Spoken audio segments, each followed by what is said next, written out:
자, 히브리 원어로 보는 쉽고 생생한 창세기 64번째 강의를 시작하도록 하겠습니다. 지난번에 했는 단어 중에서 요거는 기억하실 겁니다. 테필라, 테힐라 두 가지 비교 한번 해보라 그러셨죠. 테필라는 기도입니다. 여호와께서 내 간구를 들으셨으며 여호와께서 내 기도를 받으시리로다. 테필라가 기도이고요. 테힐라가 찬양, 찬송입니다. 그러므로 역경과 고통을 당할 때 낙심하지 말고 다윗처럼 뭐 하시라고요? 기도하시기 바랍니다. 테필라입니다. 테필라 기도. 자, 그리고 또 요 단어 있습니다. 파하드 외 라아드. 파하드 라아드 있습니다. 요게 공포와 전율, 떨림과 두려움과 떨림, 요 단어를 한번 보시라고 지난번에 말씀드렸고요. 금방 기억이 안 나더라도 연결해가지고 입에 익혀 놓으시기 바랍니다. 파하드 외 라아드. 비슷하죠, 그죠? 파하드 외 라드. 외가 엔드라는 개념이니까 파하드 라드 두 개를 공포와 떨림, 공포와 전율, 이런 식이죠. 두려움과 떨림. 아브라함에게 이 순종에는 완벽한 네 가지 특징이 있었습니다. 이거 설교할 때 넣어도 괜찮을 것 같습니다. 첫째가 아브라함은 무조건 순종했습니다. 무조건 순종. 그러니까 실제는 아브라함이 집중을 안 하시고요. 하나님께 집중을 하면은 무조건 순종하게 하나님께서 만들어 주신 겁니다. 두 번째가 아브라함은 적각 순종했습니다. 무조건 순종, 적각 순종. 세 번째가 변함없이 순종. 네 번째가 철저히 순종. 요 네 가지가 아브라함의 순종의 장점인데, 특징인데요. 이것은 아브라함의 능력이라기보다는요, 하나님께서 이 순종을 할 수 있는 여건과 능력을 만들어 주셨다고 봄이 맞습니다. 아브라함은 하나님의 명령대로 온전히 이삭을 번제로 드렸습니다. 파하드 웨라드, 공포와 전율, 두려움과 떨림 속에서 하나님을 대할 때 두려움과 떨림 속에서 대해야 됩니다. 두려움과 떨림이라는 것은 다른 단어로 하면 경외입니다. 경외. 항상 복종하여서 두렵과 떨림으로 너희 구원을 이루라. 빌립보서 2장 12절에 요, 요거를 가지고, 요 구절을 가지고 두려움과 떨림을 히브리어로 거꾸로 했는 겁니다. 그러니까 파하드 웨라드. 키르케고르는 이삭을 바친 아브라함의 완벽한 순종을 이해하기 위해서 공포와 전율이라는 책을 썼습니다. 하나님 앞에서 이 공포와 전율을 다른 단어로 하면 이게 경외심이라는 거죠. 경외심을 가지고 또 구원을 잃어버릴 수도 있다는 두려움과 떨림으로 하나님 앞에 우리가 나서야 된다는 겁니다.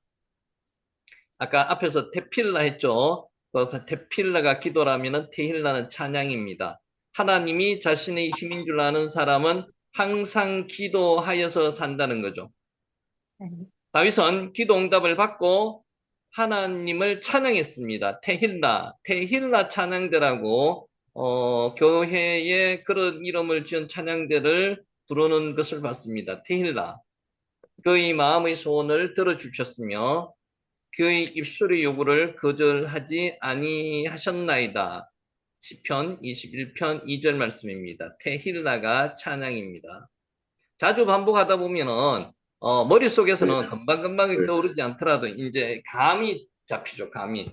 그리고 지금 제 유튜브에 요 간단한 30초짜리 분량의 말씀과 그 앞에다가 단어를 이렇게 정리를 해놓고 있거든요. 그거 보시면은 시간 나실 때 그냥 그거는 뭐 간단하게 볼 수 있는 거고, 이거는 신학교 강의했는 내용의 기준에 그 단어를 정리해 놨는 거거든요. 시간 나실 때 보시면은 단어 익히시기는 좋을 겁니다. 유튜브 참고하시기 바라고요. 자, 오늘은 이 제목으로 시작합니다. 하나님께 예배하는 생활. 예배. 예배가 뭔지 여러분 기억이 나십니까? 우리 한번 했는 단어입니다. 예배가 엎드리다, 경배하다가 사하입니다. 요 사하가 예배하다는 뜻도 있습니다. 아바도도 예배하다는 뜻이 있습니다. 그래서 지난번에 말씀드렸는 것처럼 히브리어는 단 하나 단어가 하나의 의미를 가지는 그런 의미가 아닙니다. 그런 단어가 아닙니다. 하나의 단어 안에도 여러 가지 뜻이 있고 여러 가지 단어의 뜻이 또 비슷한 글로 해석을 할 수도 있습니다. 쏴하, 경배하다. 요거는 납작 엎드리다, 땅에 엎드리다. 아브라함이 지나가는 나그네를 보고 쏴하했습니다. 그게 경배하다는 뜻, 엎드리다는 뜻이었습니다. 하나님께 예배하는 생활은 성도에게 가장 중요한 일입니다. 하나님의 그 십자가 사랑을 체험하고 경험하신 분은, 실제로 깨달으신 분은요, 예배의 목숨을 겁니다. 예배하는 거죠. 경배하는 거죠. 우리는 예배 행위를 통해서 하나님의 존재와 행하신 일의 경애, 존경을 표현할 수 있습니다. 위대하신 하나님을 만날 수 있습니다. 은혜를 경험할 수 있습니다. 이게 뭐라고요? 사하, 경배하다는 겁니다. 자, 들어오신 분들 몇 분이나 계신지 모르겠는데 사하 한번 해보시기 바랍니다. 사하, 사하가 예배하다, 경배하다, 엎드리다 뜻이 있습니다. 사하.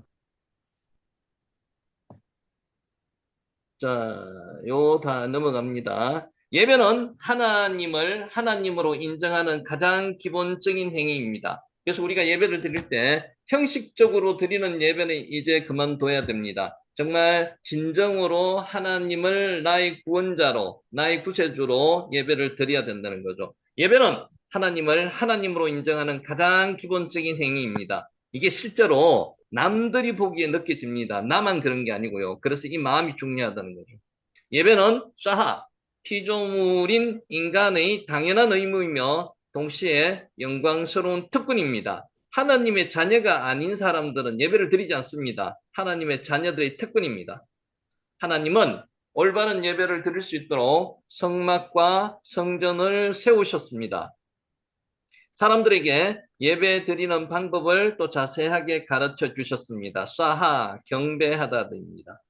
그러나 성경에는 가인의 예배, 사울왕의 예배 등 하나님이 받지 않으신 예배들이 나옵니다. 우리는 이제 한글로서 받다는 의미로 우리 했죠. 이거는 보지 않으셨다는 겁니다. 라아하지 않으셨다는 겁니다. 가인이 드리는 예배는 하나님께서 라아하지 않으셨고요. 아벨이 드리는 예배는 하나님께서 라아 보셨다는 뜻입니다. 실제는 봤다 안 봤다 이런 뜻은 아닙니다. 자세히 유심히 관찰하다 보셨다가 라아잖아요. 라아 하셨다는 겁니다. 반면에 아벨의 예배, 아브라함의 예배 등 연합된 예배, 이 연합이라는 뜻이 히브리어는 라아입니다. 보셨다는 거죠. 예배가 나옵니다. 아브라함의 경우 거처를 옮길 때마다 낫사, 장막을 뽑다가 낫사했죠. 옮길 때마다 하나님께 제사를 드렸습니다. 이로 인해서 아브라함은 큰 복을 받아서 믿음의 조상이 되었습니다. 쏴하 한번 해보세요. 경배하다. 이 단어는 자주 나오는 단어 중에 하나입니다. 쏴하. 스와하.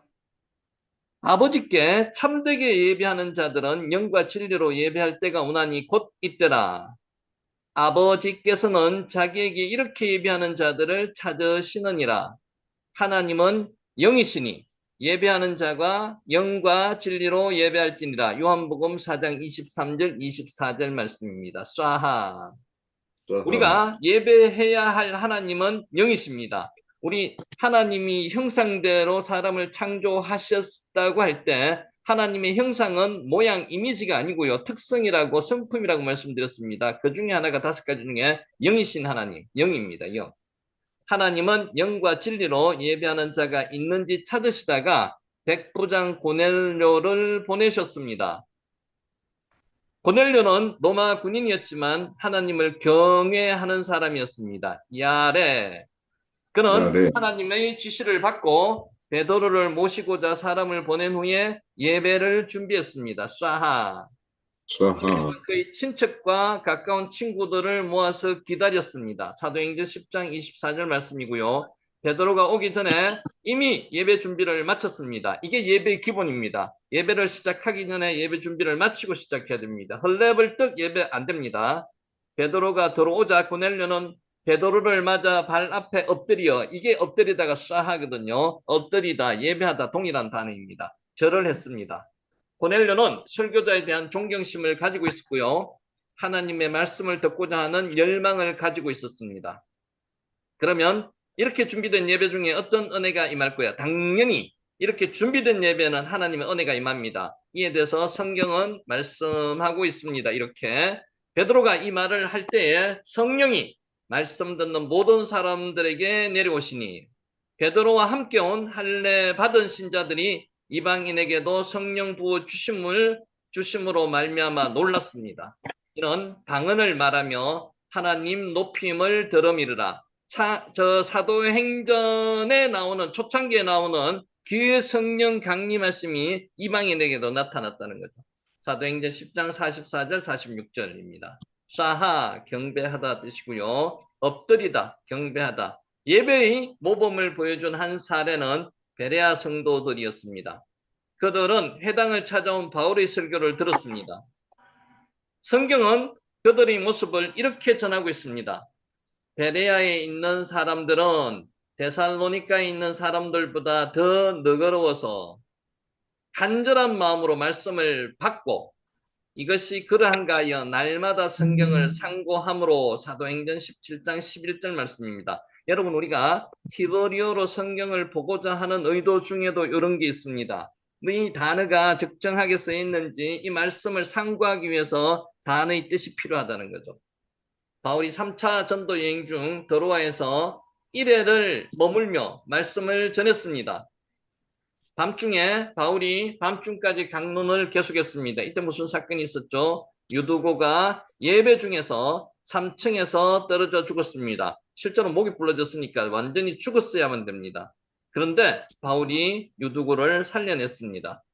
성경은 그 이유를 이렇게 설명하고 있습니다. 유두고라 하는 청년이 창에 걸터 앉아 있다가 깊이 졸더니 이때 환기도 잘 안 되고요. 아마 안에 등불을 많이 피워놨을 겁니다. 그러면은 공기도 희박했을 거고요. 날씨도 더웠을 거고요.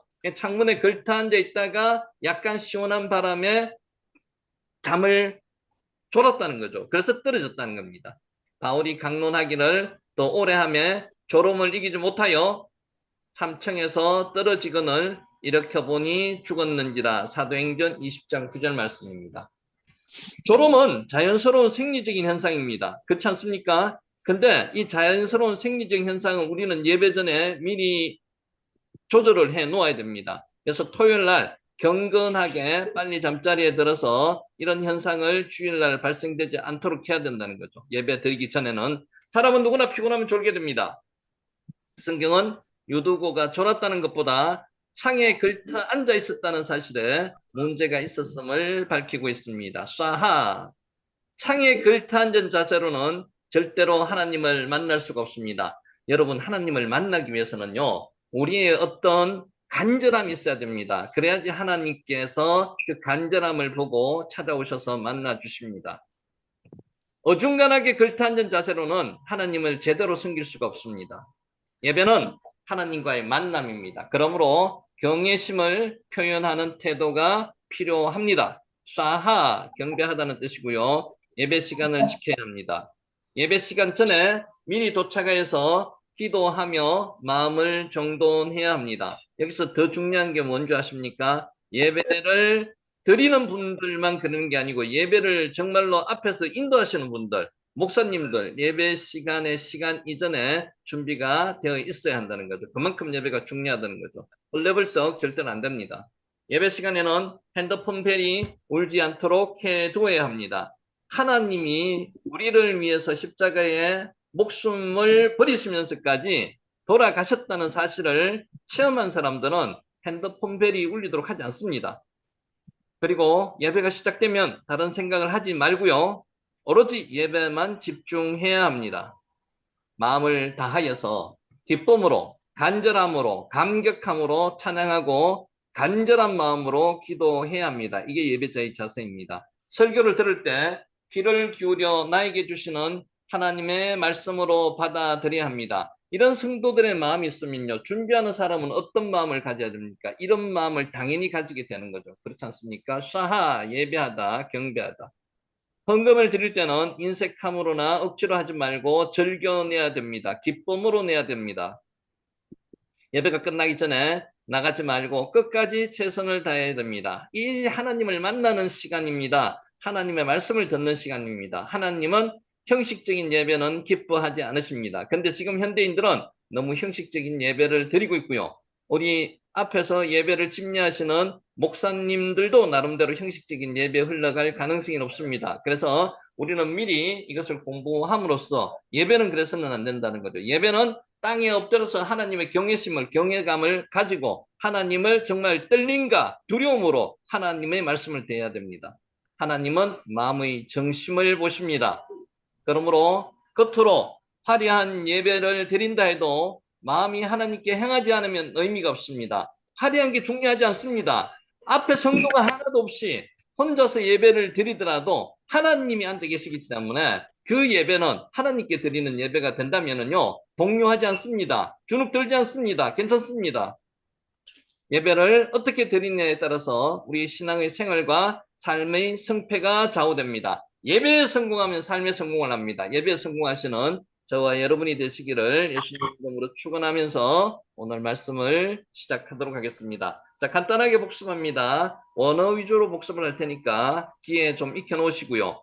창세기 12장은 우리가 설교할 수 있는 기회가 많은 장입니다. 그래서 이 장은 정말 지난번에 우리 몇 분은 지금 설교문을 파워포인트로 작성하신 분도 계세요. 그러니까 작성 혹시 안 하신 분이 계신다면은 작성을 한번 해보시고 꼭 파워포인트가 아니더라도요. 설교할 수 있는 준비를 꼭 한번 해놓으시기 바랍니다. 여러 가지 의미에서 이 설교가 쓰일 수 있습니다. 1절 여호와께서 아브라함에게 이르시되 아브라함이죠. 너는 너희 고향과 친척과 아버지의 집을 떠나 내가 내게 보여줄 땅으로 가다. 여기서 제일 중요한 단어가 레카. 히브리 원어를 하여지 않으신 분은 레카에 대해서 설명하기 어렵습니다. 그리고 설명을 하더라도 피상적인 설명밖에 안 되거든요. 그래서 레카에 대해서 구체적으로 설명을 해 주셔야 됩니다. 레카에 대해서 설명이 안 됩니다. 레크, 너는 가라. 요거는 설명이 되는데 너는 너에게 가라. 너에게가 설명이 안 되는 거죠. 요 부분에 대해서 꼭 기억을 해주다가 설명을 해 주셔야 됩니다. 할라크가 레크에 들어가 있습니다. 가라. 너는 가라가 레크입니다. 레크, 할라크. 자, 두 번째, 너희 고향을, 그러니까 여기 중요한 게 하나 있습니다. 떠나라는 단어는 원문에 없습니다. 떠나, 없습니다. 뭐뭐로부터 가라. 이게 떠나라고 한글로 번역을 했는 겁니다. 그래서 주의하셔야 됩니다. 떠나는 원문이 없습니다. 그래서 내 아르체카, 너희 고향으로부터 떠나가라 이런 뜻입니다. 미니부터라는 뜻이거든요. 그래서 떠나라는 단어는 없다. 그것도 기억하시고요. 고향이 아르체카, 고향이 태어난 곳이란 단어로 쓰이지 않았고요. 여기서 고향은 두 가지 의미를 가지고 있습니다. 하란을 이야기하는 경우가 있고요. 갈대아우를 이야기하는 경우가 있습니다. 첫 번째 명령은 갈대아우로, 두 번째 명령은 하란이죠. 그래서 너희 고향이라는 것은 아르체카, 에르체입니다. 에르체를 떠나라는 거죠. 땅을 떠나라는 겁니다. 우리가 말하는 고향이라는 의미는 아닙니다. 친척을 떠나라는 거죠. 오민 몰라드 테카. 몰레데트가 나타 출생하다로 번역되는 얄라드에서 유래했습니다. 얄라드가 나타는 뜻이거든요. 여기서 나오는 게 몰레데트입니다. 몰레데트가 친척이라는 뜻이 있고요. 여기 어떤 면서는 고향이라는 뜻에 더 가까울 수가 있습니다. 그런데 여기는 친척이라는 의미로 사용되었다는 거고요.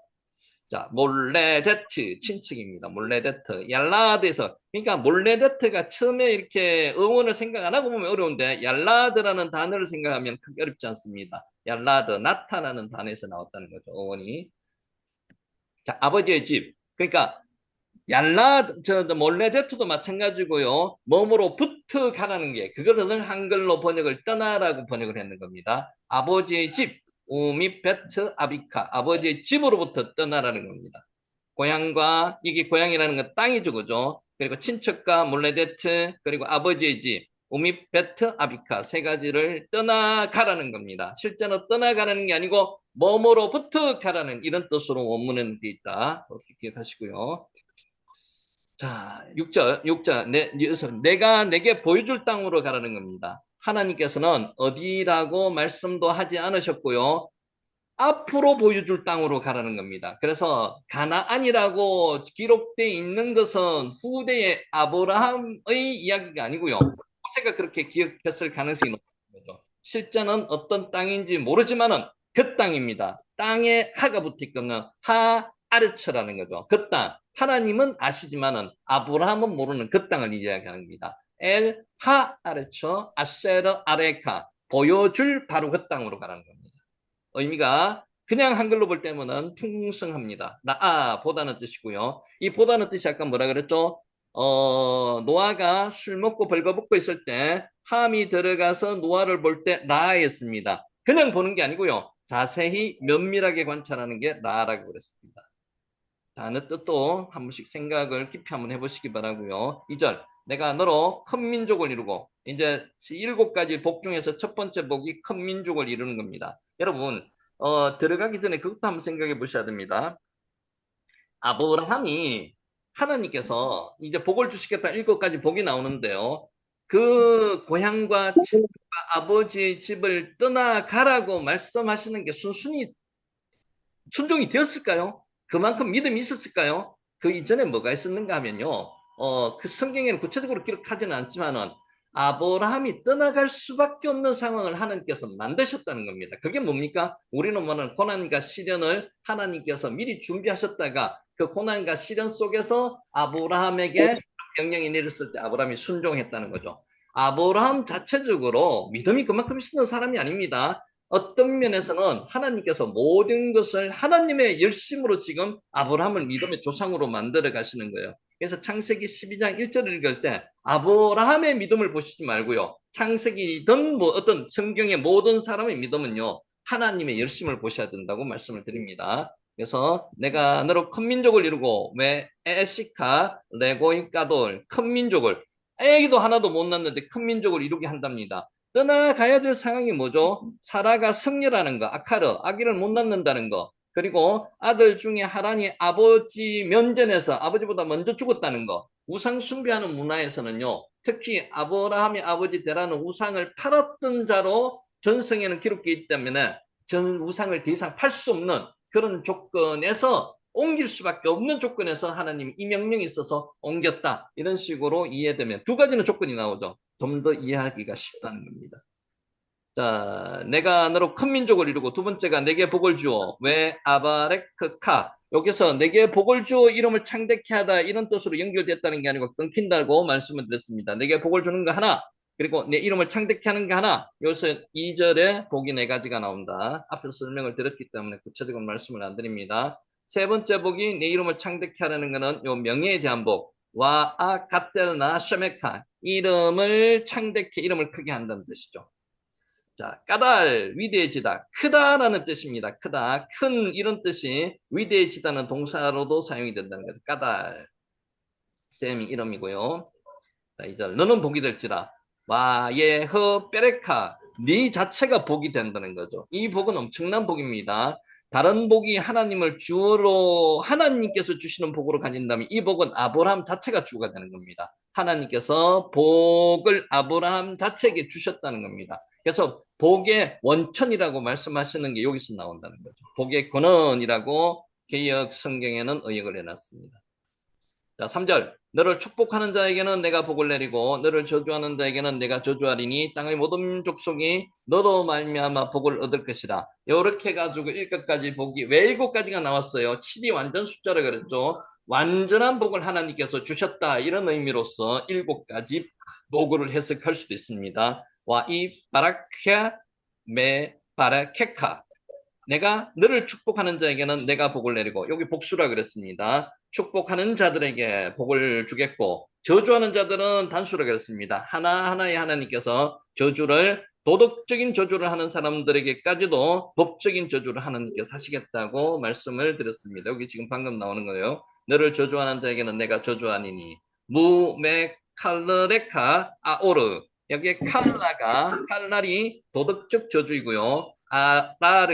아라르가 법적인 저주라고 말씀을 드렸습니다. 요거는 나름대로 중요한 단어가 될 수 있습니다. 칼날, 아라르. 기억하시고 나중에 이걸 풀어주실 때 설명을 해주시는 게 좋습니다.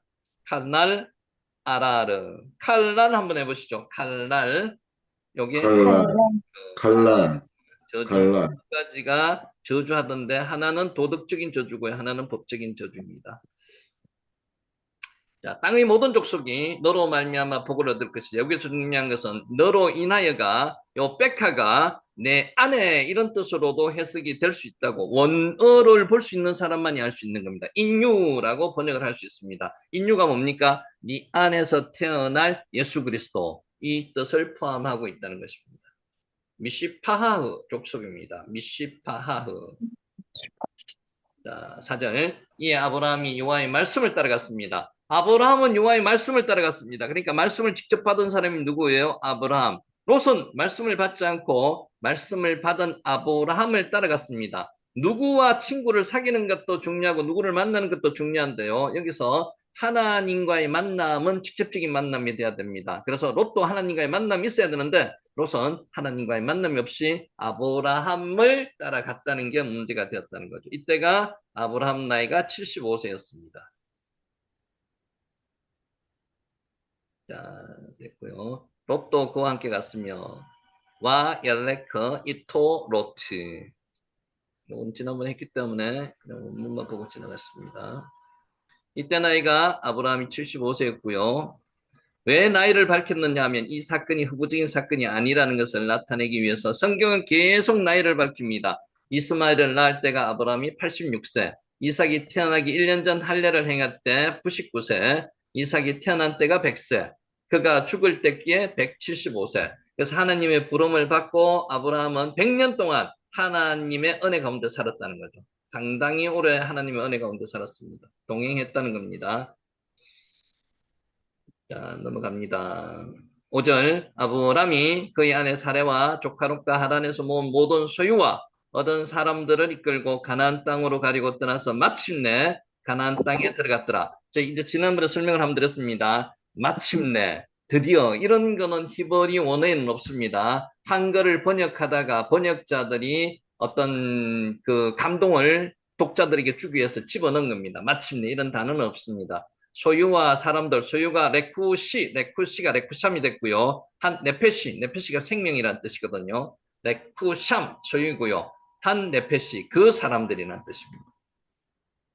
넘어갑니다. 구약 성경의 아람어 원본인 탈굼은 아브라함과 같이 가나안으로 간 사람들은 아브라함이 하란에서 하나님의 율례를 지키게 한 개종자들이라고 기록합니다. 그러니까 이분들의 다는 아니더라도 어느 부분 상당한 사람들이 하나님의 말씀을 따라 사는 개종자들이었으리라고 추정을 하는 거죠. 여기에 레쿠시입니다. 레쿠시가 뭐라 그랬죠? 소유 재물입니다. 한번 해보세요. 자주 나옵니다. 레쿠시. 레쿠시, 소유 레쿠시, 재물입니다. 소유 재물.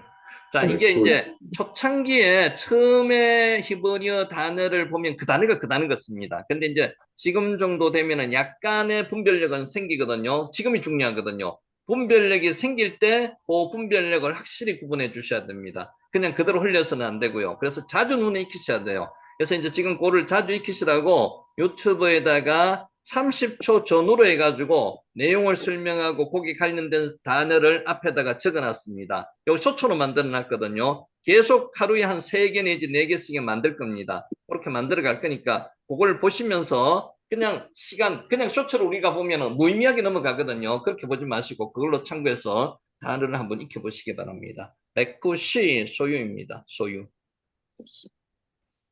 자, 여기서 나오죠. 마침내, 떠나서 마침내 들어갔더라. 마침내는 없고요. 와예체우, 와야후. 그들은 떠났다. 그리고 그들은 왔다. 떠났고 왔다는 겁니다. 와예체우, 와야부. 마침내는 없습니다. 이런 거 현혹되시면 안 됩니다. 이 단어는 설교하기는 참 편합니다. 마침내, 드디어. 이렇게 설교는 하실 수 있는데, 시브리어 원문에는 없다는 거고요. 자, 이 거리가 상당히 먼 거리. 실제로 뭐 거리를 측정하는 것은 여러 가지 단위가 기록이 조금씩 차이가 있습니다. 갈대아 우르에서 하란까지를 보통 직선거리로 960km라고 이야기를 합니다. 그것하고 또 비슷한 게 하란에서 가나안까지가 690km라고 이야기합니다. 그래서 700km, 800km 이렇게 적어 놓더라도 뭐 큰 의미는 없고요. 근데 설교할 때는 머릿속에 하나 기억해 놓으시면 됩니다. 690, 그러니까 960, 690 기억해 놓으면은 그 이해가 어느 정도 좀 될 수 있습니다. 쉽게 잊어버리지 않죠. 자, 6절. 아브람이 그 땅을 지나 세겜 땅 모래 상수리 나무에 이르니 그때 가나안 사람이 그 땅에 거주하였더라. 그 땅을 지났답니다. 그 땅. 이제 지금 요번에 이제 복수 끝났습니다. 그 땅을 지났답니다. 와야 아보르 바 아레츠. 그 땅 안을 지났다는 거죠. 아바르가 지났다, 건넜다는 것입니다. 여기 직역하면 이런 뜻이죠. 그리고 그들은 그 땅 안을 지나갔다. 바가 안이라는 뜻이잖아요. 안, 그 땅 안을 지나갔다는 겁니다. 자, 지나갔다가 아바르입니다. 건너다도 아바르이고요. 그러니까 유프라테스 강을 건넌 이벌이 아바르 이런 의미가 비슷한 어원에서 나왔는 거죠. 바람이 어떤 것 위를 가볍게 스쳐 지나가는 것을 묘사하는 거, 그 지나갔다는 겁니다. 아바르, 아바르. 자, 이러한 표현이 사용된 것은 당시 아브라함이 비록 가나안에 도착하기는 했지만 한 곳에 정착하지 못하고 바람처럼 이곳저곳을 헤매는 유란 생활을 하였음을 보여준다. 왜 그렇겠습니까? 정착할 곳이 없었습니다. 도착해 보니까 하나님께서는 가나안 땅을 주시겠다고 하고 그 먼 거리를 아브라함을 불러왔습니다. 근데 실제로 도착해 보니까 그곳에 원주민이 다 살고 있는 거예요. 원주민들이 적대시하고 있습니다. 그러니까 이곳저곳을 정착하지 못하고 지금 유랑하고 있는 겁니다. 나그네처럼 깨러 나그네처럼 유랑하고 있는 겁니다. 그래서 정착하지 못했다는 거죠. 지나갔다는 겁니다. 아바르가 지나갔다는 거죠. 지나가다. 그래서 아바르라는 단어를 썼습니다. 지나다. 아바르 한번 해보세요. 아바르. 아바르. 아바르, 아바르, 아바르, 아바르. 자, 6절. 아보람이 그 땅을 지나, 아바르 지나갔다는 뜻이죠. 그 하아르치 그 땅을 지나서 세겜 땅 모래 상수리 나무에 이르니 그때 가나안 사람이 그 땅에 거주하였더라. 여기서 세겜, 여러분 지난번에 설명을 한번 드렸을 텐데 기억하시는지 모르겠는데 세겜이 무슨 뜻이라 그랬죠? 기억하시는 분 있죠? 세겜, 세겜, 어깨라는 뜻입니다. 어깨, 세겜, 세겜. 땅 위치 자체가 그렇게 되어 있습니다. 한번 보세요. 세겜, 세겜, 쉐켐이라고 원문에는 되어 있고요. 아브라함 당시의 이름이기보다는 후대 이곳에 성읍을 이룬 히위 족속의 족장 세겜의 이름을 따서 붙여진 지명인 듯 하지만은 그 지명의 사람 이름입니다. 그 사람 이름의 뜻이 뭐냐 하면은 어깨라는 뜻이라고, 어깨. 자, 예루살렘 북쪽, 예루살렘으로 40km 북쪽입니다. 100리 정도 떨어져 있죠. 그리심산과 에발산, 남쪽에는 그리심산, 북쪽에는 에발산 사이에 움푹 들어가 있는 지역, 위치한 곳이 세켐입니다. 물이 비교적 풍부했고요. 땅이 비옥했기 때문에 일찍부터 사람들이 정착하여 살았을 것으로 추정합니다. 이게 미리 사람들이 정착하고 살았기 때문에 이게 비집고 들어갈 틈이 없는 거예요. 그래서 뭐라 그랬죠? 아바르, 계속 유랑하면서 살았다는 겁니다. 이곳은 후에도 성경 역사에서 자주 등장합니다. 야곱의 우물이 이곳에 있었습니다. 어디 있었다고요? 쉐켐, 쉐켐. 쉐켐이 위쪽에 있습니다. 예루살렘으로부터 40km 위쪽에 있었다 그랬죠? 자, 요 그림 한번 보세요. 요게 세켐입니다. 요 지역이. 여기 남쪽이거든요. 그리심산. 여기 실제 그림입니다. 사진입니다. 요게 남쪽 그리심산. 요게 북쪽 에발산입니다. 요 안에 숨푹 들어갔는 게 어깨가 그렇죠. 어깨가 목 있는 데가 움푹 들어갔다고 보시면 맞죠. 그래서 여기가 세겜이라는 거죠. 세겜이 무슨 뜻이라고요? 어깨라는 뜻입니다. 여기서 나왔는 단어가 뭐라고 나왔는 뭐 단어 하나 나왔는 거 기억하세요? 샤캄. 샤캄 기억하십니까? 일찍 일어나다. 샤캄. 아브라함이 이삭을 바칠 때 일찍 일어났습니다. 일찍 일어나다가 샤캄입니다. 쉐겜과 샤캄이 무슨 의미가 있습니까? 의미가 있습니다. 일찍 일어나서 장막을 어깨에 메고 이동을 했습니다. 물건을 어깨에 메고 이동했습니다. 그래서 쉐겜을 어깨라고 하고요. 어깨에 메고 이동하는 것을 아침 일찍 일어났다. 그래서 샤캄이 거기서 나왔다는 거죠. 어느 정도 이해가 되시죠? 쉐겜, 샤캄. 자, 이 그림 한번 보세요.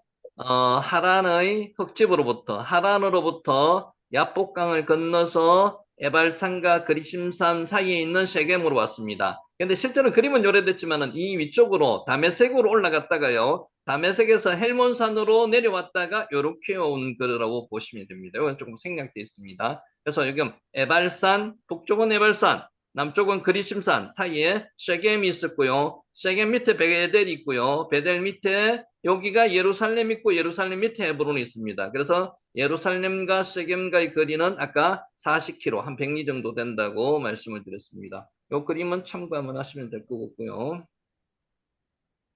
자, 모래 상수리 나무. 엘론 모래. 모래가 무엇을 나타내는지에 대해서는 여러 가지 견해가 있습니다. 모래가 야라, 가르치다는 뜻입니다. 야라에서 유래해서 선생이라는 뜻을 지닌다고 이야기하시는 분도 있고요. 마므레, 상수리 나무라고 나오죠. 마므레도 마찬가지로 상수리 나무를 심은 소유주의 이름이라고 봅니다. 그래서 마물의 모래, 상수리 나무를 심은 사람을 이야기한다는 설이 있습니다. 마무리가 무슨 뜻이었죠? 마무리가 열정적인 이런 뜻이었습니다. 자, 혹자는 모래가 라아, 여기서는 가르치다는 야라가 아니고요. 다른 의견은 라아, 본다는 말에서 유래하였다는 사람들도 있습니다. 그렇게 주장하는 사람들이 있죠. 종교적인 신탁과 관련된 것으로 봅니다. 종교적 행사가 벌어지던 장소, 신목이라 그러죠. 상수리 나무를 신목. 여기서 제사, 우리로 말하면 무당이 굿하는 장소입니다. 제사 지내는 장소라는 거죠. 그래서 모래 상수리 나무 두 가지 의미가 있습니다. 상수리 나무를 심은 소유주 이름을 땄다는 의견이 있고요. 종교적 행사가 벌어지는 장소라고 이야기하시는 분도 있는데 요 내용이 요렇다는 것만 이해하시면 될 것 같습니다. 엘론 모래. 이러한 견해들이 있음에도 불구하고 정확한 뜻은 알 수가 없습니다. 우리가 히브리어 단어 자체도 마찬가지고요. 유추하는 게 많습니다. 정확한 것은 잘 모릅니다. 그래서 유추하는 거라도 알면은 의미 자체를 해석하기 어느 정도 쉬운 점이 있습니다. 모래 상수리 나무, 엘론 모래. 자, 상수리 나무로 번역된 엘론이 무슨 뜻인가 하면 강하다는 뜻입니다. 울에서 유래했습니다. 재질이 강하고 큰 참나무과에 속하는 테라빈 나무를 엘론, 상수리 나무라고 합니다. 엘론, 강하다에서 왔습니다. 자, 모래 상수리 나무가 언급된 것은 이 나무가 당시 사람들에게 잘 알려진 나무.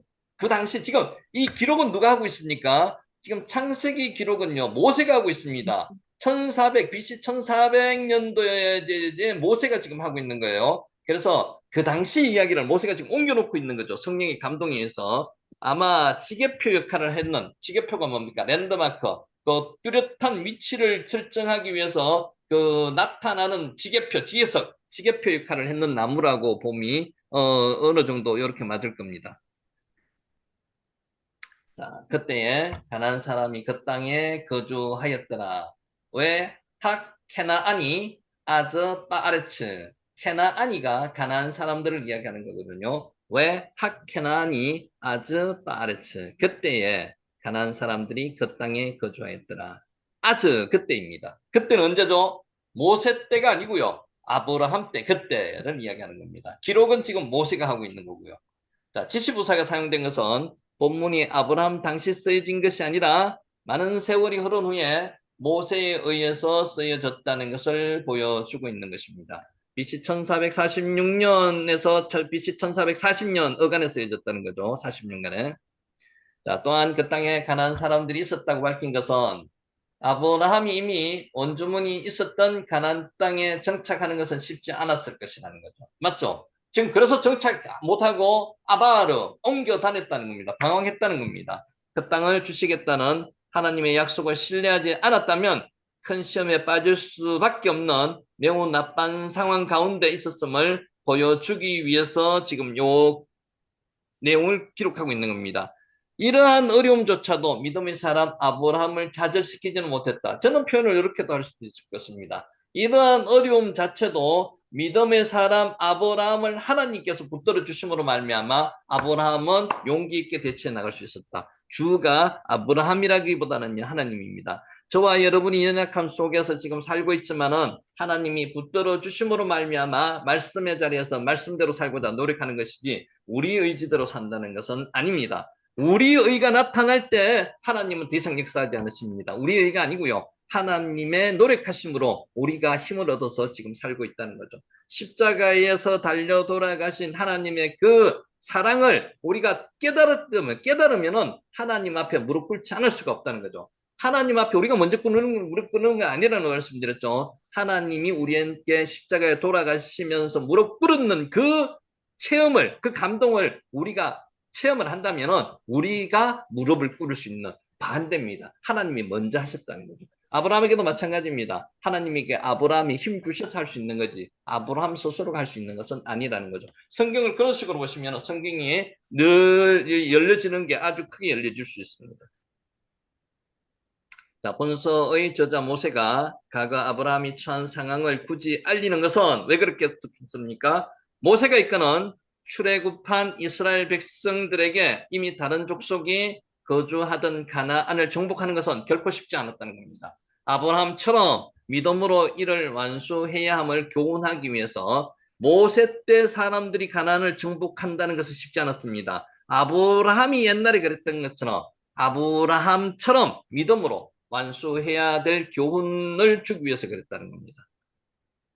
7절 읽습니다. 여호와께서 아브람에게 나타나 이르시되 내가 이 땅을 내 자손에게 주리라 하신지라. 자기에게 나타나신 여호와께 그가 그곳에서 제단을 쌓고 여호와께서 나타나셨답니다. 이게 성경에서 처음으로 신현이라 그러죠. 하나님께서 직접 모습을 나타낸 사건입니다. 하나님께서 직접 모습을 인간에게 나타나신 사건이 이 사건입니다. 신현, 여호와께서 나타나셨습니다. 여호와께서 나타나셨는데 이 나타나시면요, 환상 속에 나타나시는 게 아니고 실제로 나타나셨음을 의미합니다. 와예라 여호와, 여호와께서 나타나, 와예라, 와가 엔드라는 의미잖아요. 예라, 보여주셨다는 거죠. 여호와께서 자기를 보여주셨다는 겁니다. 나타냈다는 것은 자기를 보여주셨다는 겁니다. 아가 보다는 것을 보다를 피동을 하면 보여지다는 거거든요. 그래서 나타나다. 그게 와예라입니다. 와예라 여호와. 자, 나타나에 해당하는 예라는 보다의 뜻이 있는 나의 죄기형입니다. 죄기형입니다. 자, 본문은 여호와께서 스스로 본인을 나타내 보이셨다는 거예요. 하나님께서 본인을 스스로 나타내 보이셨습니다. 우리에게도 하나님께서 나타내 보여주실 수 있습니다. 그런 현상이 나타날 수 있습니다. 나타납니다. 하나님께서 스스로 나타내 보이시는 것을 신현이라고 합니다. 본절이 성경에 나오는 맨 첫 번째 하나님께서 본인을 나타내신 사건입니다. 신현이라고 하는 신현이라. 하나님께서는 이후에도 당신이 사랑하는 종 아브라함에게 여러 차례 나타나셔서 권면하여 주셨습니다. 실제로 나타나신 경우가 많았습니다. 오늘날에도 하나님께서는 우리 성도의 마음속에 찾아오셔서 마음속에 찾아오실 수도 있고요. 실제로 나타나실 수도 있고요. 하나님이 역사하시면 우리가 단정할 수가 없습니다. 성도들에게 제약된 세상을 능히 이기고도 남을 굳센 용기와 희망을 불어넣어 주시는 분이 하나님이시다는 겁니다. 와 예라 여호와 한번 해보시기 바랍니다. 와 예라 여호와 와에라 예후와 하나님께서 나타나 와에라 하나님께서 예후와 직접 본인을 나타내 보이셨는 겁니다. 성경 최초의 신년 사건이 어디냐고 물어보시면은 이렇게 메모를 해 놓으시기 바랍니다. 창세기 12장 7절에 나오는 여호와께서 아브라함에게 나타나 이게 최초의 인간에게는 신현 하나님께서 나타나신 사건이다. 이렇게 기록해 놓으시기 바랍니다. 내가 이 땅을 내 자손에게 주리라. 내 자르 아카 에텐 에트 하아레츠 핫조트 이것이라는 지시대명사가 조트입니다. 거기다가 하가 붙었는 거죠. 땅 앞에도 정관사 하가 붙었습니다. 바로 이 땅 하아레츠 핫조트 이게 하아레츠 핫조트 그게 뭡니까? 가나안 땅이라는 거죠. 하아레츠 핫조트 그냥 땅이 아닙니다. 그냥 이것이 아닙니다. 하아레츠 핫조트 명백한 명확한 표현으로 가나안 땅을 지시했다는 겁니다. 한글에서는 그렇게 표시 안 해도 상관없고요. 표시할 수도 없습니다. 근데 실제로 의미 원어에서는 굉장히 강조하고 있습니다. 하아레츠 핫조트 그게 어느 땅이라고요? 가나안 땅이라는 거죠. 하아레츠 핫조트 히브리어는 운율이 있습니다. 안에 운율 자체가 적용되어 있는 거죠. 하나님께서 1절에서는 내가 내게 보여줄 땅 하나님께서 미리 보여주시지 않고요. 앞으로 가면 보여주실 땅입니다. 모리아 땅에 있는 한 산을 찾아가기도 하나님께서 미리 보여주시지 않았습니다. 가면은 보여줄 땅입니다. 막연한 표현을 쓰셨습니다만은 본절에 이르러서는 바로 지금 아브라함이 보고 있는 그 땅, 이제는 보고 있는 겁니다. 그 땅, 바로 그 땅, 핫조트, 하아레츠 핫조트라는 거죠. 바로 그 땅이 약속의 땅임을 분명히 알려주셨던 것입니다. 자, 그러나 약속의 그 땅이 아브라함에게 바로 주어지지는 않았습니다. 언제 주어졌습니까? 아브라함 때 다 주어졌는 것도 아닙니다. 아브라함에 주어졌는 것은 성경에 기록되는 게 헤브론에 있는 막벨라 굴 하나였습니다. 그거 계약했습니다. 그 이전에 계약한 것도 없고요. 그 이후에 기록된 것도 없습니다. 그 이후에 하나님께서 그 조상 후손들에게 땅을 약속의 땅을 물려주신 겁니다. 내가 내게 보여줄 땅, 창세기 12장 1절, 땅, 아르치. 창세기 12장 7절은 바로 지금 아브라함이 보고 있는 그 땅. 그러니까 내가 내게 보여줄 땅의 언약의 말씀을 여기서 성취 실현하시는 거죠. 바로 지금 아브라함에게 보여주는 그 땅. 그러니까 12장 1절이 12장 7절에서 하나님의 언약이 성취되는 말씀입니다. 하나님께서는 내 자손에게 주리라고만 약속하셨습니다. 언제 주리라고 말씀 안 하셨습니다. 실제로 아브라함 자신은 발붙일 만한 유업을 사도행전 7장 5절에 받지 못한 것으로 묘사되고 있습니다. 그럼에도 불구하고 이후에도 이 땅을 소유하게 될 것이라는 하나님의 약속은 여러 번 반복되었습니다. 그 약속이 지금도 실현되고 있지 않습니까? 이스라엘 땅에. 이 세상 모든 만물을 창조하셨고 모든 것의 소유권을 가지신 하나님께서 가나안 땅을 아브라함의 후손에게 주겠다는 이 약속은 출애굽한 이스라엘 백성이 가나안 족속을 몰아내고 그 땅의 주인이 되는 근거가 되었고요. 지금 2000년이 지난 후에 이스라엘 민족이 멸망하고 AD 70년에 예루살렘이 멸망하고 나서 2000년 후에 이스라엘이 다시 예루살렘으로 이스라엘의 나라를 건국한 기초가 되었다는 근거가 되었다는 겁니다. 대단한 말씀이죠. 여호와께서 그가 그곳에 제단을 쌓고 와이벤 쌈 미츠베아흐 라이후바 여호와께서 그가 그곳에 제단을 쌓고 여호와께서가 아니고 여호와께 그가 아브라함이 그곳에 제단을 쌓고 원문에서 본문의 서두는 쌓고 와이벤 그리고 쌓았다는 거죠. 이벤 아벤 자 그러자 그는 쌓았다는 것입니다. 와이벤 본문의 서두의 앞문장의 결과로 본문의 상황이 연속적으로 진행되고 있음을 보여주는 와우 개수법. 와우는 앞에 있는 내용과 연계관계, 상계관계가 있습니다. 그리고 나서 바로 와우를 쓰는 거죠. 아브라함이 그 땅을 자신의 후손에게 주시겠다는 하나님의 약속을 듣자마자 지체하지 않고 바로 그 자리에서 단을 쌓았다는 겁니다. 이 믿음은 누가 주셨는 겁니까? 아브라함이 믿을 수밖에 없는 조건을 하나님께서 만들어 주셨다는 겁니다. 아브라함 순수한 믿음이 아닙니다. 그러니까 믿음은 내가 강해서 믿음이 강한 게 절대는 아닙니다. 그 믿음의 자리로 하나님께서 인도하여 주시는 거죠. 여러분 믿음이 강한다고 자랑하지 마십시오. 순간입니다. 하나님께서 그 믿음을 허락해 주지 않으시면 우리는 믿음을 잃어버릴 수밖에 없습니다. 아브라함도 마찬가지였습니다. 아브라함이 단을 쌓은 행위는 미츠베아흐 제단이죠. 단을 쌓은 행위는 하나님께서 자신에게 약속하신 말씀을 굳게 믿으며 감사한다는 표현이었습니다. 이는 정복자가 땅에 군기를 꽂아 자신의 영토임을 드러내듯이 가나안 땅이 여호와의 땅임을 널리 드러낸 것으로 볼 수 있습니다. 깃발을 꼽는다 그러죠. 그죠? 깃발을 꼽는다고 제단을 쌓은 것 자체가 깃발을 꼽는다는 겁니다. 여러분 이걸 아까 우리 예배랑 연계시킬 수 있습니다. 우리가 예배를 드리는 것은요. 영적으로 이 땅이 하나님의 땅이라는 깃발을 꼽는다는 것입니다. 그 의미하고 비슷한 의미입니다. 깃발을 꽂으시기 바랍니다. 예배로 통해서. 빠나, 요게 쌓다는 뜻입니다. 벽돌을 쌓다, 빠나입니다. 빠나. 바벨론 성을 쌓다, 빠나입니다. 빠나. 자, 실로 하나님의 말씀 외에는 자신의 후손이 그 땅을 유업으로 받을 것이란 아무 증거도 없었습니다. 신앙의 사람 아브라함은 하나님의 말씀 그 자체만을 철저히 신뢰하고 먼저 단을 쌓았던 것입니다. 예배가 그래서 중요하다는 겁니다. 깃발을 꽂았는 겁니다. 특별히 본문의 여호와를 위하여 라이후바 여호와를 위하여 표현이 나오는 것은 모든 일의 최종 목적이 여호와께 두는 아브라함의 성숙한 신앙을 보여줍니다. 지금 우리도 마찬가지입니다. 누구를 위해서? 여호와를 위해서. 우리를 위해서가 아닙니다. 여호와를 위해서. 단을 쌓는 외형적인 행동보다는 단을 쌓는 마음의 동기, 여호와를 위해서. 그 정신이 중요하다는 겁니다. 여호와를 위하는 게 나를 위하는 겁니다.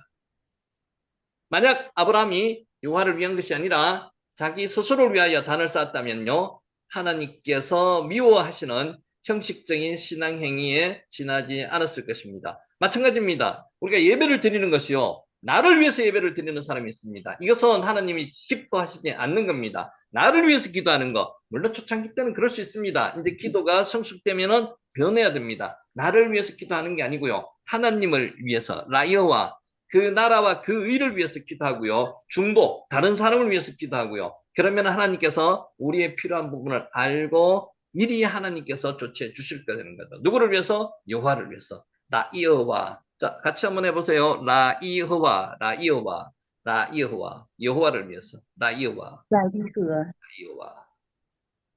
자, 8절. 거기서 베델 동쪽으로 옮겨 장막을 치니 서쪽은 베델이고요. 동쪽은 아이라. 그가 그곳에서 여호와께 제단을 쌓고 미츠베아의 제단을 쌓고 여호와의 이름을 부르더니 여기서는 여호와의 이름까지 불렀습니다. 이게 완전한 예배라고 우리는 보는 거죠. 장막을 쳤다는 겁니다. 와이트 오홀로. 와이트 와우 계수법이고요. 나타가 장막을 치다는 것입니다. 낫사가 장막을 긋는다는 것이고요. 나타보다 낫사를 많이 사용합니다. 미완료형으로 결합된 형태입니다. 따라서 직역하면 그가 뭐를 쳤다고요? 오헬이 장막이거든. 장막을 쳤다는 겁니다. 장막을 쳤다. 그리고 그가 장막을 쳤다. 그런데 동사 나타는 단순히 펼친다는 의미, 장막을 치다는 의미 뜻 외에도 장막 틀을 넓히다, 한 가문이나 민족을 세운다는 의미도 같이 있습니다. 나타도 중요하지만 낫사도 중요합니다. 그래서 나타, 여기 나오는 순서들 한번 볼게요.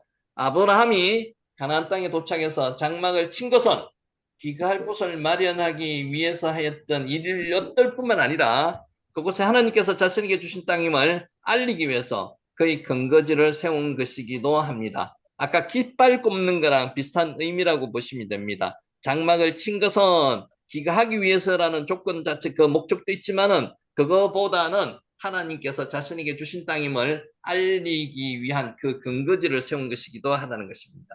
나타, 장막을 쳤다는 것입니다. 원주민들의 위협과 텃세를 고려하기 위해서 산에 장막을 쳤습니다. 산에는 사람들이 그 산에는 잘 살지 않습니다. 물이 없습니다. 그래서 산에는 안 사는데 사람이 한적한 곳에 장막을 쳤다는 거죠. 그리고 베델 동쪽 산으로 옮겼다는 중요합니다. 산으로 옮겨서 장막을 쳤다는 겁니다. 평지에 장막을 친 게 아닙니다. 사람이 없는 곳에 장막을 쳤다는 거죠. 나타 한번 해보시기 바랍니다. 나타, 치다, 나타 펼치다는 뜻입니다. 나타. 나타 여기에 무엇을 치다고요? 장막을 치다는 뜻입니다. 나타.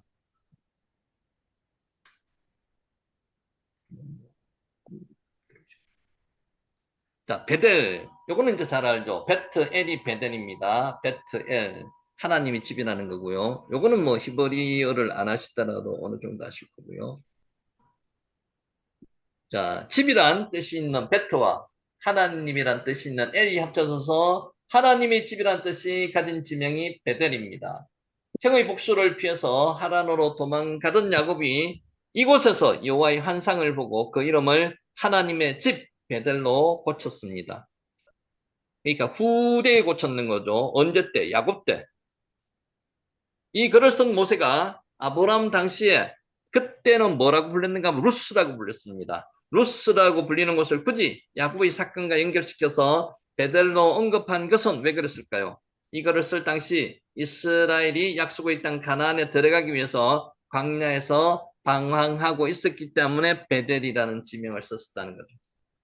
의미가 있습니다. 그는 아브라함의 사적을 기록하면서 동시에 이스라엘 백성의 직계조상인 야곱의 생애와 밀접한 관련이 있는 베델을 언급했습니다. 약속의 땅 가나안에 대한 족장들의 영고성, 관련성과 그리움을 동시에 표현하기 위해서 누가 기록했다고요? 모세가 기록을 했는데 모세는 성령의 감동을 받고 베델이라는 지명을 기록했다는 겁니다. 루스라고 쓰지 않고 의미가 있었다는 겁니다. 베트엘, 이게 뭐라고요? 베델입니다. 네. 아브라함이 베델이나 아이에 거주하지 않고요. 그 사이에 있는 산에, 아까 말씀드렸죠. 산에 왜 거주를 했을까요? 그 사람들이 없는 곳, 사람이 없는 곳을 찾아 거주했다는 거죠. 그 땅 거민들과 밀접하게 접촉하는 것을 피하기 위함입니다. 그러니까 사람들이 두려워서 그런 것도 있고요. 그 사람들에 물들지 않기 위해서 그랬다는 것도 있습니다. 아브라함은 독실한 여호와 신앙을 가진 자로서 우상을 숭배하던 가나안 족속들과 구별된 생활을 한 것입니다. 카도시가 뭐라 그랬죠? 카도시, 거룩한, 거룩하니 구별하다는 뜻입니다. 구별하다. 카도시. 바달도 구별하다는 것이었습니다. 바달, 물과 육지를 구별했죠. 바달입니다. 자, 오늘도 마찬가지입니다.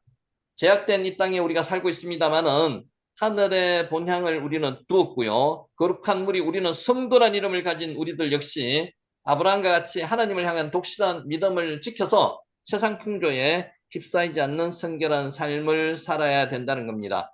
그렇다고 완전히 이들과 분리돼가 세상 사람들과 분리돼가 살 수는 없습니다. 분리돼가 살지는 않더라도 영적인 분리는 이루어져야 된다고 말씀을 드립니다.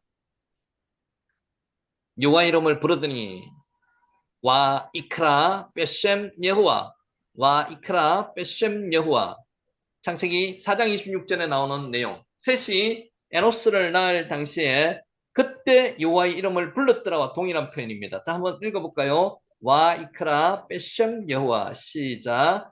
와 와이크라 베셈 베셈 여호와. 여호와.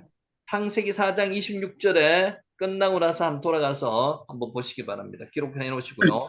와 이크라 베셈 여호와 여호와의 이름을 불렀더니 자, 불렀더라. 카라가 부르다는 뜻입니다. 카라, 선포하다, 부르다. 도구전치사, 빼가 같이 붙어가지고 여호와의 이름을 가지고 불렀다는 겁니다. 여호와의 이름을 가지고 불렀다. 도구전치사, 빼가 도구전치사입니다. 자, 이를 의역하면요. 기도할 때 여호와의 이름을 사용했다는 의미가 됩니다. 그래서 제단을 쌓은 것만이 아니라 실제로 예배를 드렸다는 의미를 여기서 베델에서 예배를 드렸다는 의미를 가집니다. 여호와의 이름을 불렀더라. 제단을 쌓고 여호와의 이름을 불렀더라고 합니다.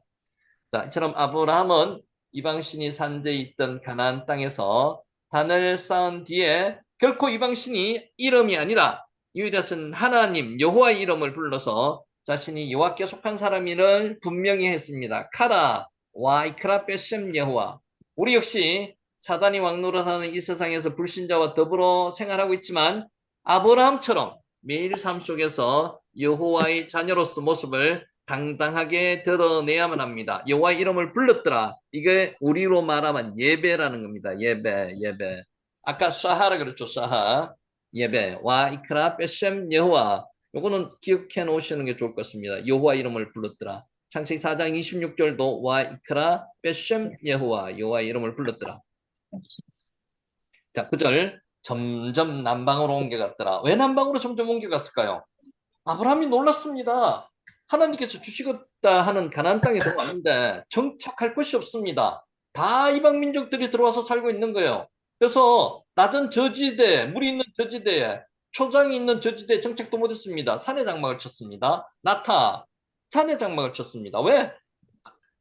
밀이 다 있기 때문에, 원주민들이 다 있기 때문에. 그래서 여기도 둘러보고 저기도 둘러보고 아바를 계속하는 거죠. 그래서 점점 남방으로 옮겨갔다는 겁니다. 정착할 만한 곳을 찾지 못해서 놀라움 속에서 지금 옮겨가고 있는 겁니다. 점점 옮겨갔더라. 와 이사 할로크 웨 나스와.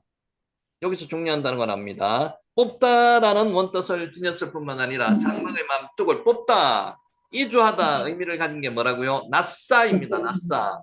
나사는 꼭 기억해 놓으셔야 됩니다. 나사, 아까 앞에서 나타 나왔죠? 나사, 나타.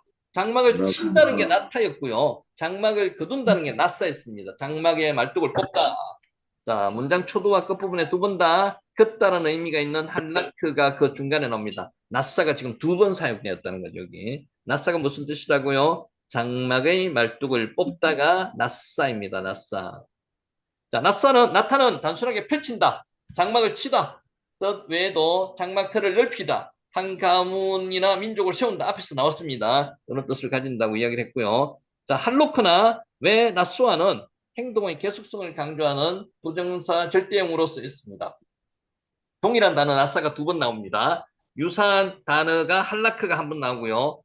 자, 아브라함 일행이 장막을 치고 또 장막을 거두며 갈 바를 알지 못하고 계속 이동하는, 아바로 계속 이동하는 거죠. 헛 지나가는 겁니다. 고달픈 유라 생활을 하고 있는 것을 눈에 보일 듯이 생생하게 지금 묘사하고 있는 겁니다. 나사, 나타. 나타하고 나사하고 같이 연계되어 있는 거죠. 나사가 뭐라고요? 장막의 말뚝을 뽑다.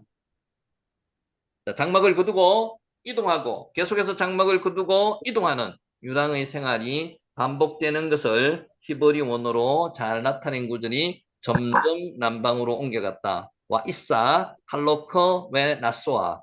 와 이사 할로커 왜 나쏘아.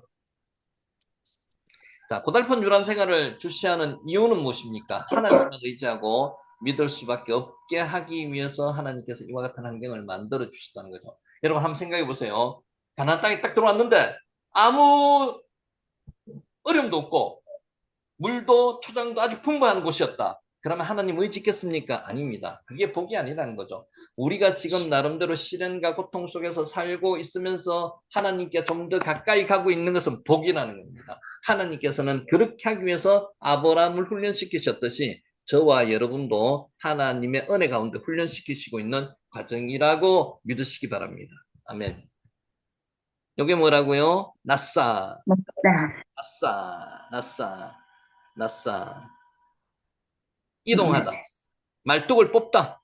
말뚝을 뽑다가 원 그 취지고요. 여기서 같이 기억해야 될 게 나타를 기억하는 거죠. 장막을 치다. 실제로 장막을 치다 의미가 더 많이 생각될 것 같은데 그렇지 않습니다. 히브리어는 나사를 더 많이 썼습니다. 장막을 이동하다. 장막의 말뚝을 뽑다. 나사입니다. 자, 남방으로 한 네게바, 한 네게바죠. 한 네게바, 한 네게바. 자, 남방에 해당하는 히브리어가 네게브입니다. 네게브. 원래는 메마르다는 뜻이 나가브에서 거칠은 땅이라는 뜻입니다. 나가브, 네게브. 자, 이 말은 성경의 주무대인 팔레스틴 남쪽에 있는 사막 지역을 일컫는 고유 명사로 되었습니다. 실제로 거친 땅 이런 뜻으로 사용이 되다가요. 남방이라는 뜻으로 사용되었습니다. 여기서는 남방으로 해석이 났죠. 자, 가나안 지역이 하나님으로부터 받기로 약속된 땅임에도 불구하고 아브라함이 거친 남방으로 이주한 이유가 뭡니까? 가나안 지역이 이미 정착한 원주민들의 경계심을 가지고 지켜보고 있었기 때문에 거기에 정착을 못했을 것으로 추정을 합니다. 추측을 합니다. 점점 남방으로 옮겨갔더라. 남방으로가 한 네게바.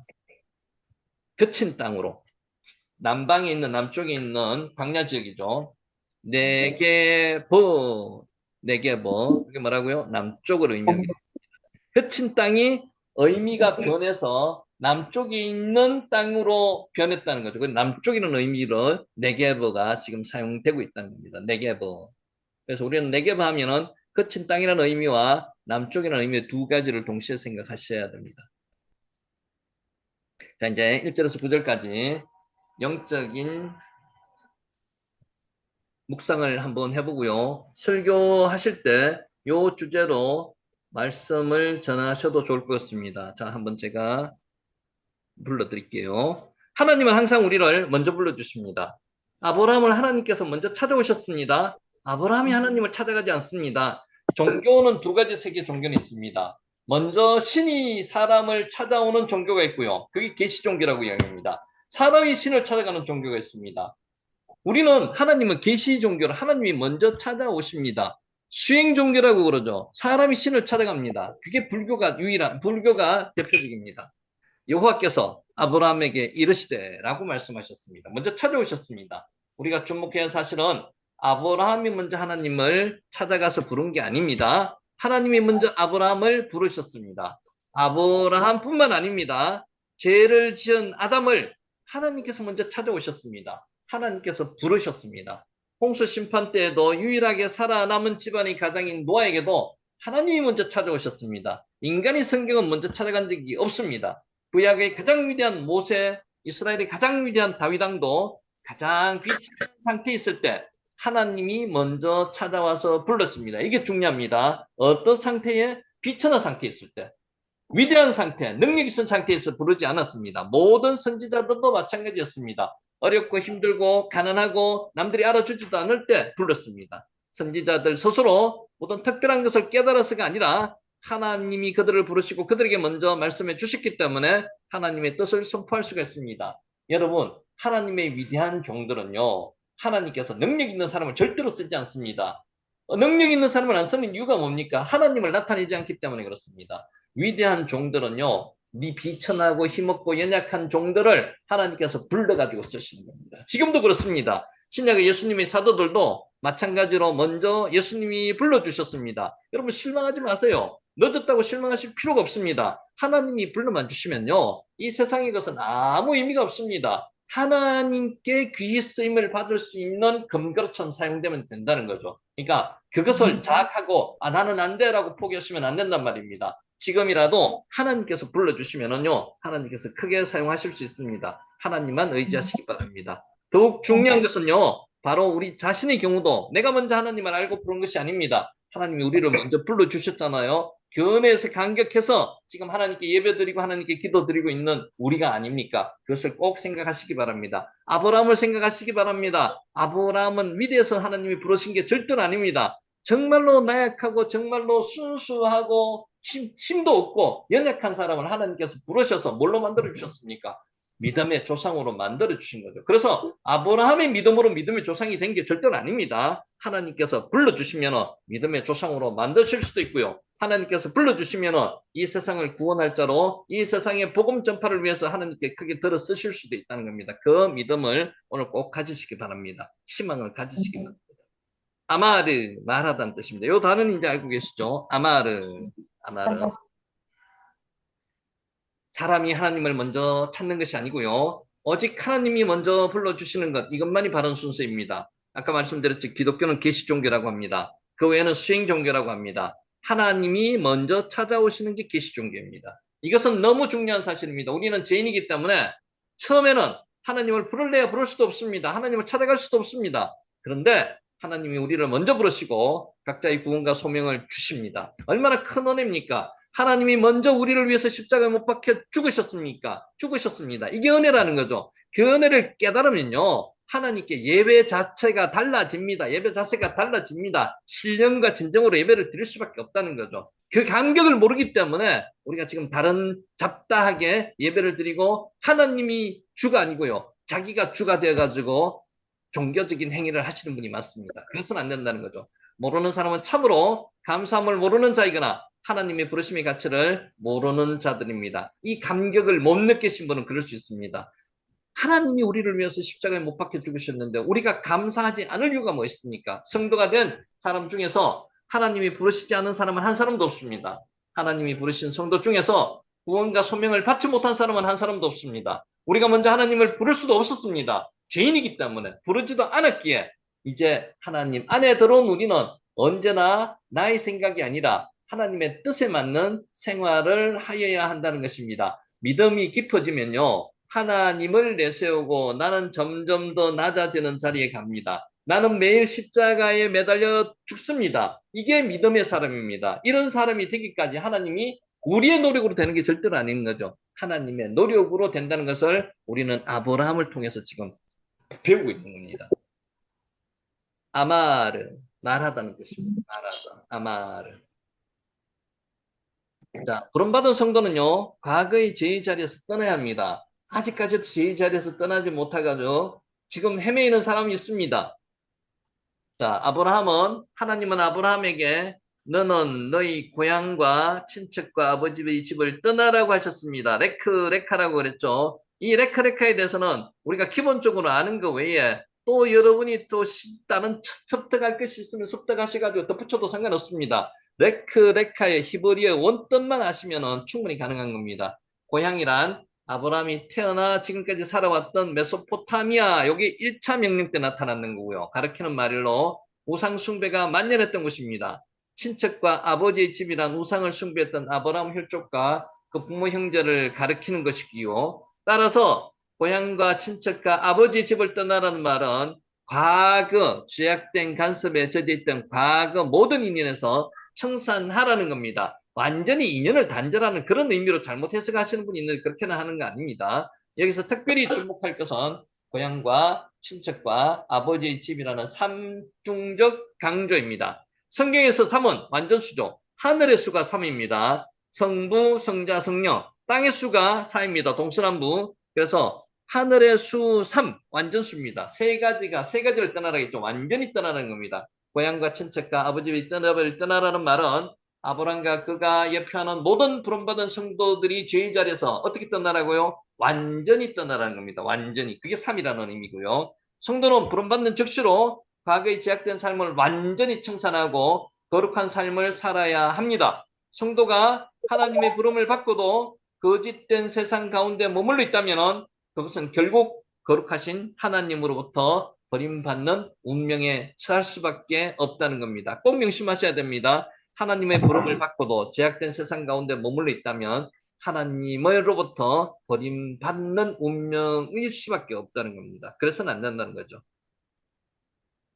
야, 요게 레크레카입니다. 레크레카. 레크, 너는 가라. 지금 한글 성경에서는 너는 가라. 요것만 해석이 돼 있는데, 레크가요. 레카에 대해서는 해석을 안 했는 거죠. 그래서 레카에 대한 해석, 우리 앞에서 설명했는 그 내용을 충분히 숙지하시기 바랍니다. 레크레카. 너에게 가라. 제일 중요한 게 뭐예요? 너를 위해서 가는 겁니다. 하나님을 위해서 가는 게 아니에요. 너를 위해서, for yourself, 너를 위해서 가는 거예요. 홀로 가는 거예요. by yourself, with yourself, 너의 정체성을 가지고 가는 거고요. 그리고 to yourself, 너 자신을 심층적으로 관찰하면서 가는 겁니다. 그게 가장 대표적인 레카의 네 가지 의미입니다. 과거를 떠나 미래로 가라, 결단하라, 이런 것은 파생된 의미입니다. 그런 내용까지도 앞에서 설명을 드렸기 때문에 구체적으로 한번 살펴보시기 바라고요.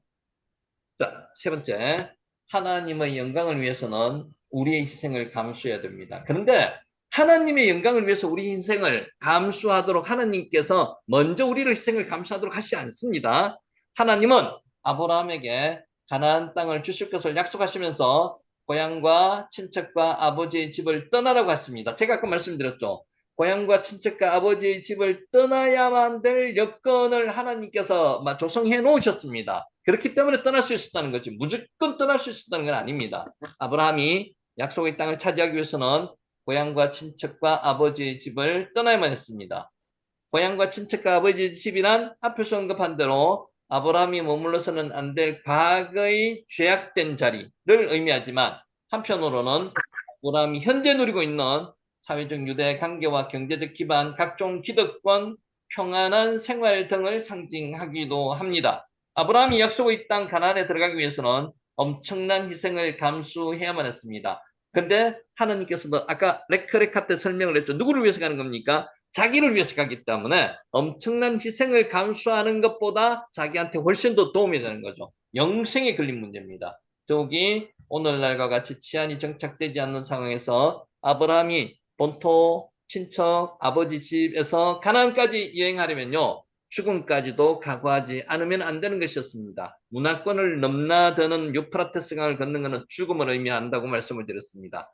그런 의미에서 하나님은 아브라함에게 가나안을 약속하신 대신에 자신의 모든 것을 포기하도록 요구하셨던 것입니다. 세 가지 포기하도록 만들어 주셨다는 거죠. 모든 것을 포기하라는 의미입니다. 이와 같이 오늘날 우리 성도들도 하나님께서 약속하신 하늘 가나안에 들어가기 위해서는 자신의 모든 것, 가족, 자기의 생명까지도 버리는 희생을 감수해야만 할 수도 있습니다. 그러나 이 희생은, 우리의 희생은요, 하나님께서 먼저 본인을 희생하셨기 때문에 그 은혜에 감격하면 희생 못할 이유가 하나도 없습니다. 그 이유는 하늘 가나안 곧 하나님의 나라는 그 모든 것을 희생하고라도 얻을 만한 가치가 있기 때문에 그렇습니다. 하늘 가나안은 모든 것을 희생하더라도 얻을 가치가 있기 때문에 내 것을 당연히 희생하고라도 차지해야만 될 그런 것이라는 것입니다. 자, 오늘 여기까지 하고 마지막 정리하겠습니다. 레크레카, 다시 레크레카, 요 중요합니다. 레크레카. 요 뜻을 잘 이해 못하시는 분은 앞에 두 번, 세 번 했는 내용을 보시고 지난번에 또 자료를 그런 자료를 처음 드렸는데 완벽한 자료는 아니지만 그 자료도 참 지난주에 동영상이 없어서 자료가 들었습니다. 참고하시기 바랍니다. 자, 이제 마지막 정리하는 말씀을 드리겠습니다.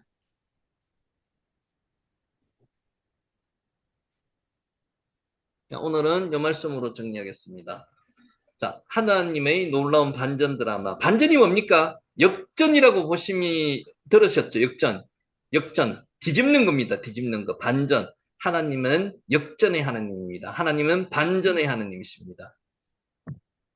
뒤집다. 하파크. 어디서 보지 않았습니까? 하파크. 뒤집어 엎어버리다. 창세기 19장 25절에 나옵니다. 자, 뒤집어 엎어버리는 게 하파크입니다. 하파크. 하파크 한번 해보세요. 하파크. 아파트, 아파크. 뒤집다, 엎어버리다, 하파크입니다. 영화와 드라마 재미는 반전이 있습니다. 이 재미로 드라마를 보죠. 반전이 있습니다. 완전히 앞의 내용과 뒤의 내용이 뒤바뀌는 겁니다. 반전이 있습니다. 반전은 스토리가 전혀 예상하지 못한 방향으로 전개되는 것을 말합니다. 이 재미로 드라마를 보는 거죠. 예상을 뒤엎고 전혀 다른 결과가 나타날 때 사람들은 재미를 느낍니다. 핫파크. 영화나 드라마의 반전은 작가가 상상력일 뿐 실제로 일어나는 경우는 거의 없습니다. 일어나기도 하죠. 거의 없습니다. 그런데. 그러나 하나님의 자녀들에게는 하나님의 역사심으로 말미암아 인생의 반전이 예비되어 있습니다. 오늘 힘들고 어렵고 고난 가운데 있더라도 하나님의 반전이 분명히 있을 것입니다. 그것을 기대하고 삽니다. 그게 반전입니다.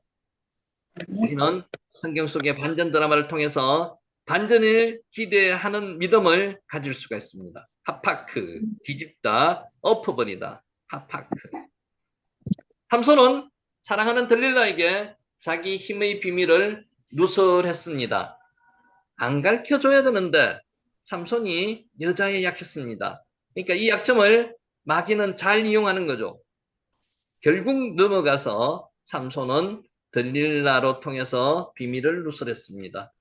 이 일로 삼손은 블레셋 사람들에게 머리카락이 잘리고 두 눈이 뽑혔습니다. 얼마나 수치스럽습니까? 삼손은 사사였습니다. 그런데 정욕을 이기지 못하고 그것 때문에 이 고통을 당하게 되었습니다.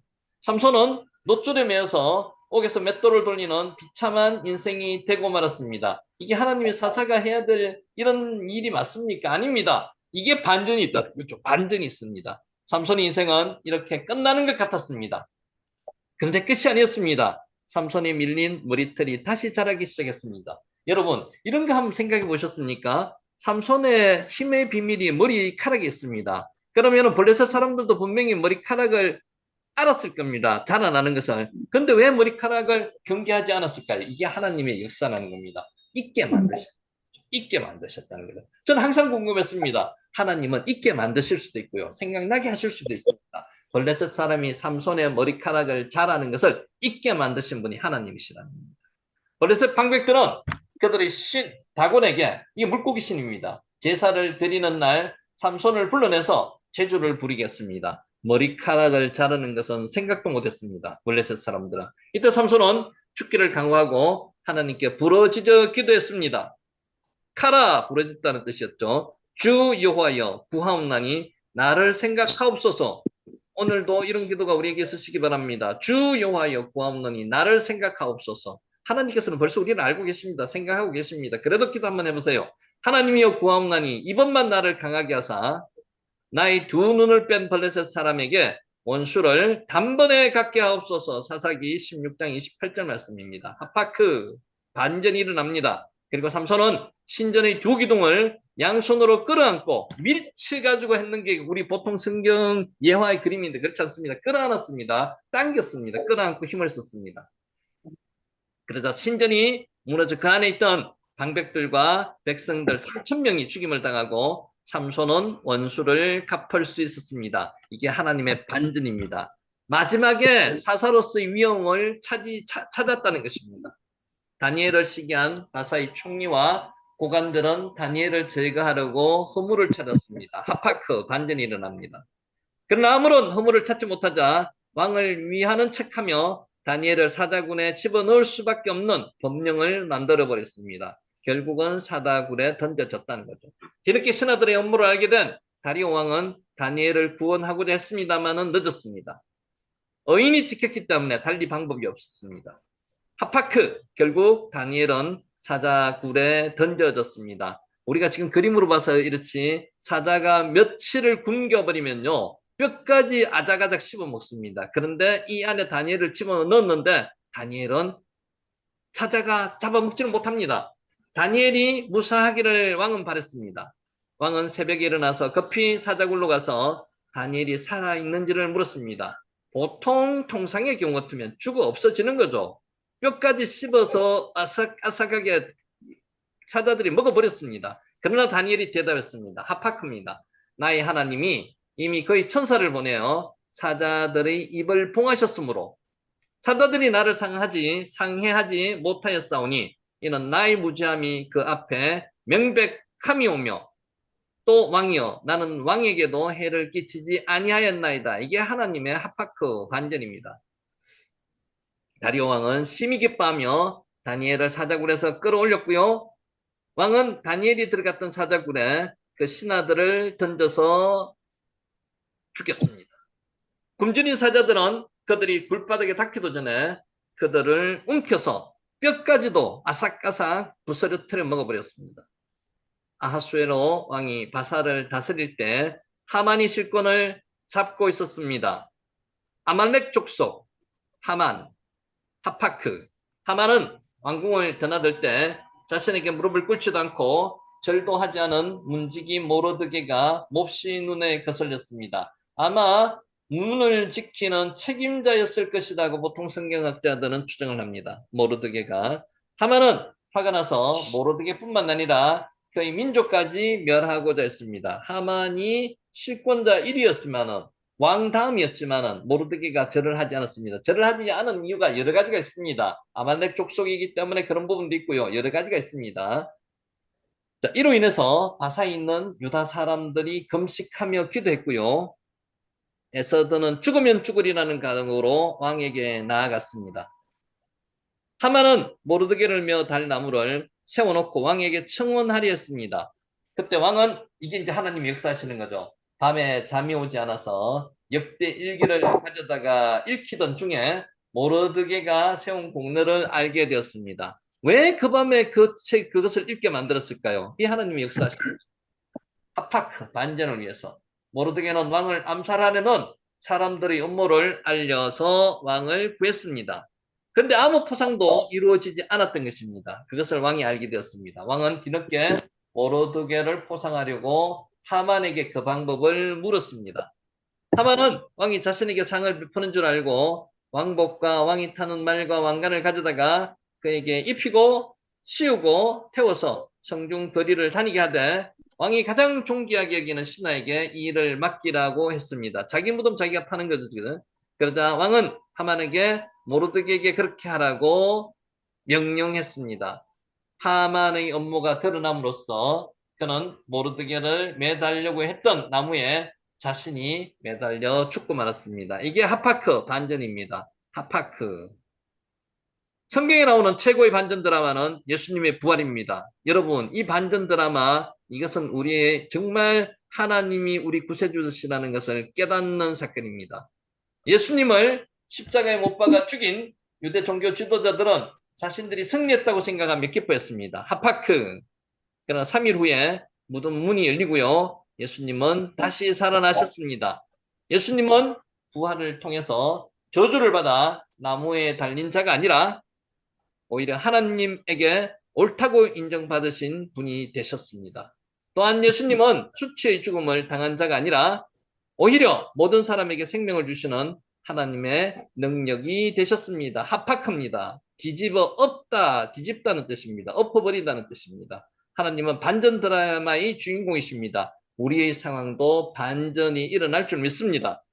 하나님의 역사시면 우리에게도 반전의 역사가 일어날 수 있습니다. 이것을 믿고 하나님을 의지하고 하나님과 항상 동행하는 저와 여러분이 되시기를 예수님의 이름으로 축원하면서 오늘 강의를 마치도록 하겠습니다.